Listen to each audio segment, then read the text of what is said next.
bem? Eu sou a Aline, tá?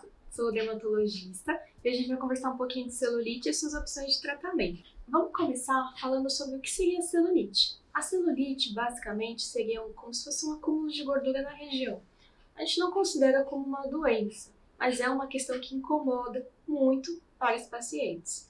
Por que tem a formação desses furinhos, desses buraquinhos na região e essas faixinhas de gordura? Basicamente por uma questão de anatomia.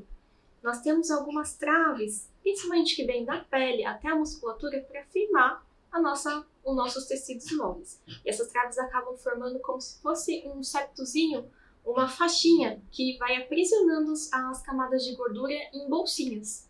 E essas bolsinhas, junto com esses septos, são o que a gente vê quando a gente vai ver a celulite, quando a gente olha no espelho, quando a gente olha na questãozinha em outras pessoas também, esses padrões de irregularidade, esses buraquinhos nas regiões de nádega.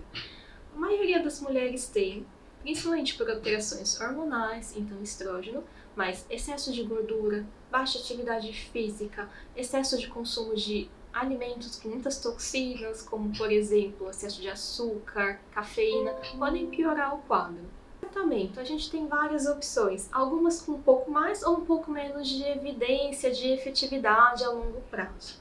Para a questão de tratamentos em creme, a gente vê muito por aí, às vezes, cremes à base de cafeína, que podem ter uma opção, mas sempre eles acabam melhorando um pouco mais superficial, então são úteis para quadros muito leves.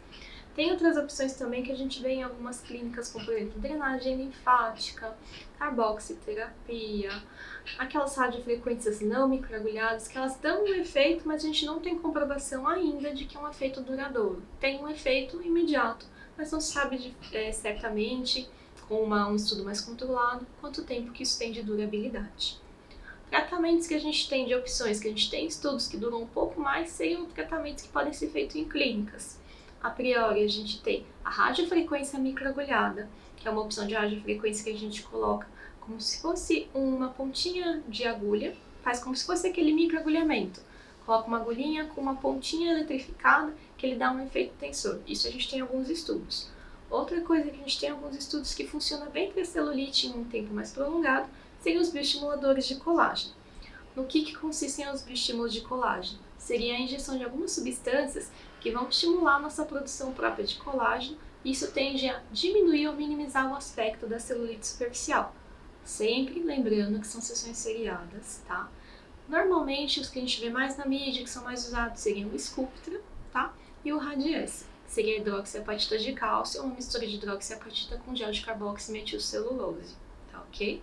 Sempre a gente faz essas sessões em períodozinhos, a gente dá um intervalo para o paciente ter a recuperação, e esse período é sempre mais tardio. A manifestação de estímulo de colágeno tem que se lembrar sempre que o pico dele a gente considera 3 meses. Então é sempre o paciente ele faz várias sessões, mas ele vai tendo resultados com o decorrer do período, diferente desses outros tratamentos que a gente não tem uma comprovação tão bem formalizada.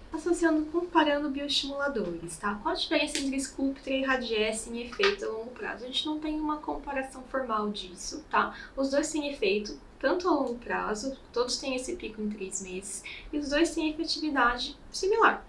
Qual que é a questão? O que muda é a substância, tá? Então, se o paciente ele já teve alguma reação de hipersensibilidade prévia, a gente pode escolher um ou outro, e a quantidade. Tem que sempre lembrar que o Radiesse a gente consegue fazer um volume final menor que o Sculptra. Então, se é uma área muito extensa, uma região muito grande, às vezes o Sculptra é mais adequado. Mas tem que pensar também em valores, então vai depender da quantidade de produto que vai ser necessária, a região que vai ser feita, a definição com o seu médico, principalmente o tempo do paciente. A gente tem que lembrar que o Radiesse, o paciente ele consegue ser diluído no dia para ser feito. O Sculptra não, sempre tem um intervalo, então tem que ser uma programação. Se o paciente ele quer fazer alguma coisa um pouco mais imediata, a gente tende a ir para o Radiesse, mas os dois têm efeitos similares. Espero ter ajudado, espero que vocês tenham conseguido tirar as suas dúvidas, tá? Qualquer coisa a gente está à disposição e agradeço muito por vocês terem visto o nosso vídeo. Então até breve!